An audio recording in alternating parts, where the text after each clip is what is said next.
మా ఓపీడీకి ఒక అబ్బాయి వాళ్ళ నాన్నగారిని తీసుకొచ్చారండి ఈ మధ్య.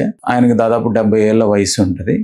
గత 10-15 ఏళ్ళుగా ఆయన షుగరు, బీపీతో బాధపడతా ఉన్నారు. వాళ్ళ అబ్బాయి మెయిన్ కంప్లైంట్ ఏంటంటే గత 15-20 రోజులుగా మా నాన్నగారికి సరిగ్గా వినపట్లేదండి డాక్టర్ అని చెప్తా ఉన్నారు. వాళ్ళు ఈ కంప్లైంట్కి ఫస్ట్ ఈఎన్టీ డాక్టర్ దగ్గరికి వెళ్ళారు. అక్కడ టెస్టులన్నీ నార్మల్గా ఉన్నాయి. ఈఎన్టీ డాక్టర్ వాళ్ళు లోకల్ ఎగ్జామినేషన్ ఆఫ్ ద ఇయర్తో పాటు ఆడియోమెట్రీ ఇవన్నీ చేసి చూసి టెస్ట్లో ఏం అబ్నార్మాలిటీ లేదు, ఆయనకి వినికిడి బాగానే ఉందని చెప్పారు. సో ఎవరో అడ్వైస్ ద్వారా వాళ్ళు నెక్స్ట్ ఒక మానసిక పరమైన డాక్టర్ దగ్గరికి వెళ్ళారు. వాళ్ళ దగ్గర ఒక 10 రోజులు థెరపీ తీసుకున్నారు.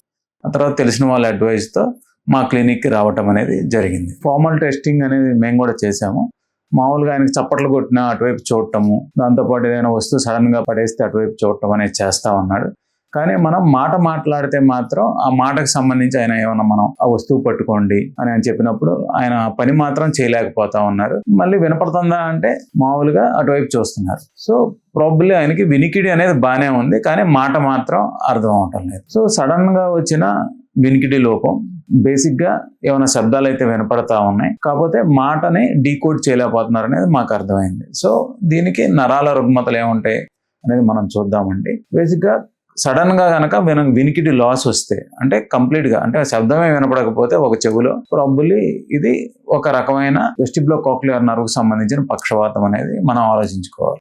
కానీ తనకి వినికిడి అనేది బాగానే ఉంది, శబ్దాలు అనేది బాగానే వింటున్నారు, కానీ మాటను మాత్రం ఒబే చేయలేకపోతున్నారు. అంటే బ్రెయిన్లో డీకోడింగ్కి సంబంధించిన ప్రాబ్లమ్స్ అనేవి వచ్చినాయి.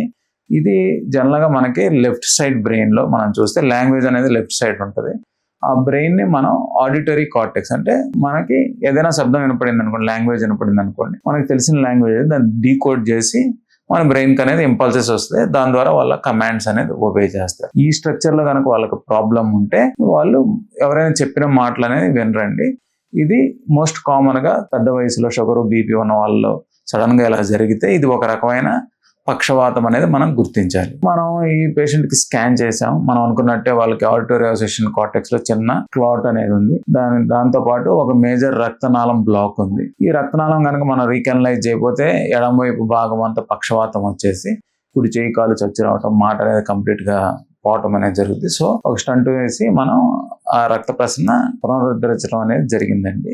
దాని ద్వారా ఆయన నెక్స్ట్ 1-2 monthsలో క్యూర్ అయ్యి వాళ్ళు నార్మల్గానే వాళ్ళ లైఫ్ అనేది లీడ్ చేయగలుగుతా ఉన్నారు. జనరల్గా మనం పక్షవాతం ఆర్ బ్రెయిన్ స్ట్రోక్ అనగానే చాలా మందికి ఉన్న నాలెడ్జ్ అండి, చెయ్యి కాలు చచ్చి రావటం, మాట తత్తరపాటు రావడం, లేదా మాట పోవటం అనేవి జనరల్గా ఐడెంటిఫై చేస్తారు.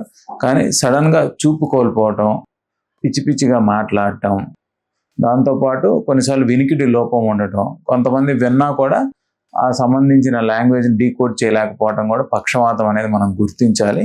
వీటికి టైమ్లీ ప్రాపర్ థెరపీ అనేది తీసుకోవాలి. బికాజ్ ఇవి చాలా మైనర్ సైన్స్ అండి. ఈ మైనర్ సైన్స్ అనేవి మనం టైమ్లీగా గుర్తుపట్టి వాళ్ళకి ప్రాపర్ థెరపీ ఇవ్వడం ద్వారా వాళ్ళ ఫ్యూచర్లో పెరాలసిస్ వచ్చే అవకాశాన్ని మనం అవాయిడ్ చేయొచ్చండి. Thank you.